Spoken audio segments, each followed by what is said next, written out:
NDTV मराठीवर आपण 29 महानगरपालिका निवडणुकांचे निकाल पाहतो आहोत, महानिकाल आणि प्रत्येक क्षणाची अपडेट आपण पाहतो आहोत। आणि आताची एक महत्त्वाची अपडेट आहे ती मुंबईतून येते। मुंबईमध्ये शिवसेना ठाकरे गटाच्या किशोरी पेडणेकर विजयी झालेले आहेत। एक महत्त्वाचा विजय ठाकरे गटासाठी म्हणता येईल। किशोरी पेडणेकर या विजयी झालेल्या आहेत। माजी महापौर किशोरी पेडणेकर यांना विजय मिळालेला आहे। मुंबईमधला हा महत्त्वाचा निकाल।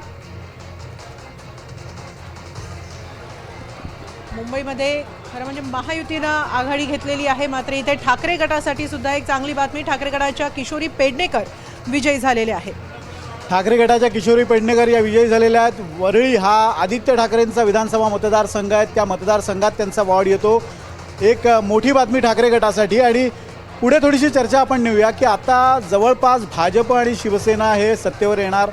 121 जागांवर ते पुढे आहेत, त्यामुळे जवळपास सत्तेवर येणारे निश्चित झालेलं आहे।